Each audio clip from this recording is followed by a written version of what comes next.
My dears, അപ്പം December 31 ഞാൻ ഏറ്റവും കൂടുതൽ നേരിട്ട ചോദ്യം എന്താണെന്നറിയാവോ? ന്യൂ ഇയർ ആയിട്ട് എന്താ പരിപാടി? എങ്ങനെയുണ്ട്? ഇത് മാത്രം ഏറ്റവും കൂടുതൽ ആൾക്കാർ ഒരുപക്ഷെ നേരിട്ടത് ഇത് തന്നെ ആയിരിക്കും. അതെ, ഞാൻ എൻ്റെ സ്വന്തം നാടായ ട്രിവാൻഡ്രത്തെത്തി, എറണാകുളത്ത് നിന്ന്. അവിടെ എനിക്ക് ഇഷ്ടമുള്ളൊരു ഹോട്ടലുണ്ട്, ഒരു ചെറിയ ഹോട്ടലാണ്. ഇലയിൽ ഊണ് അടിപൊളിയാണ് കേട്ടോ അവിടുത്തെ ഊണെന്ന് പറയും. അത് കഴിഞ്ഞ് ആ ഊണൊക്കെ കഴിച്ച് വയറൊക്കെ വീപ്പിച്ച് നേരെ അമ്മായിയുടെ വീട്ടിൽ പോയി. അത് കഴിഞ്ഞ് നേരെ കനകക്കുന്ന് കൊട്ടാരം, കനകക്കുന്ന് പാലസ് ഇടയ്ക്കൊക്കെ പോവാറുണ്ട്.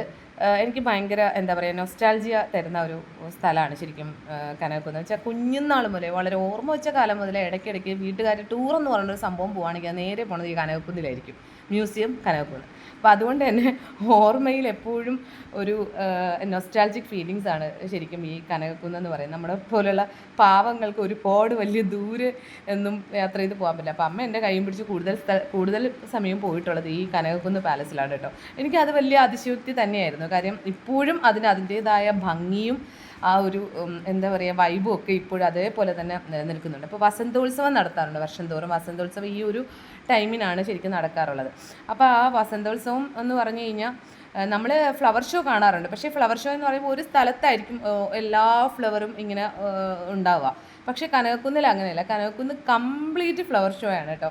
ഏക്കർ കണക്കിനുള്ള സ്ഥലങ്ങളിൽ, ഓരോ സ്ഥലങ്ങളിൽ കറങ്ങി ചെല്ലുമ്പോഴത്തേക്കും ഫുള്ള് ഫ്ലവറാണ്.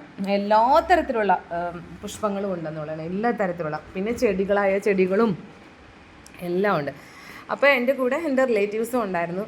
അപ്പോൾ ന്യൂ ഇയർ ആയതുകൊണ്ട് തന്നെ ഞങ്ങളവിടെ സ്പെൻഡ് ചെയ്യാമെന്ന് വിചാരിച്ചു. അപ്പോൾ ഇതെന്താണെന്നറിയോ, നമ്മുടെ നാളുകൾക്ക് നമുക്ക് ഓരോ ചെടികൾ പറഞ്ഞിട്ടുണ്ട്, ഇങ്ങനെ ഓരോ നാളുകൾ. അപ്പോൾ ഞാൻ ആ ഫുള്ളും എടുത്തിട്ടുണ്ട് കേട്ടോ, എല്ലാ നാളുകളും എടുത്തിട്ടുണ്ട്. അപ്പോൾ ഇത് വീഡിയോ കാണുന്ന നിങ്ങളുടെ നാളെ ഏതാണെന്ന് നോക്കിയിട്ട് നിങ്ങളുടെ വൃക്ഷം നിങ്ങൾക്ക് അറിഞ്ഞുകൂടാന്നുണ്ടെങ്കിൽ നിങ്ങൾക്ക് ഇതിൽ നോക്കിയാൽ മതി. അപ്പോൾ എന്തായാലും ഫ്ലവർ ഷോ ഭയങ്കര സൂപ്പറായിരുന്നു കേട്ടോ. വസന്തോത്സവം എന്ന് പറഞ്ഞു കഴിഞ്ഞാൽ അതൊരു ഉത്സവം തന്നെയായിരുന്നു. അത്രയ്ക്ക് ഭയങ്കര അതിശയം തോന്നുന്ന ഒരു ചെടികളുടെ ഒരു സംഭവമായിരുന്നു എന്തായാലും. അപ്പോൾ അത് ഫുള്ള് ഞാൻ നിങ്ങൾക്ക് ഇങ്ങനെ കാണിച്ചു തരുന്നുണ്ട്. ഇതെന്താണെന്നറിയോ, പണ്ട് നമ്മൾ ബാലരമയിലൊക്കെ കാണുന്ന പോലെ തന്നെ വഴികാട്ടി എന്ന ഒരു സംഭവമാണ് കേട്ടോ. അതിൽ കൂടെ ഇങ്ങനെയൊക്കെ പോവാം നമുക്ക്. ഇത് ബോൺസായി ചെടികളാണ്. പിന്നെ ഇങ്ങനെ കുറേ ഉണ്ടായിരുന്നു കേട്ടോ, കുറേ നടന്നുണ്ട്. ഇതൊക്കെ ഭയങ്കര രസമായിരുന്നു. ഇത് എന്താണെന്നറിയോ, വെള്ളത്താമര. ഇത് അടിപൊളിയായിരുന്നു കേട്ടോ. ഞാൻ അടുത്ത് പോയി തന്നെ നോക്കി, നല്ല രസമുണ്ടായിരുന്നു കേട്ടോ വെള്ളത്താമര. ഇത് നമ്മുടെ ഓർക്കിഡിൻ്റെ ഒരു സംഭവമാണ്.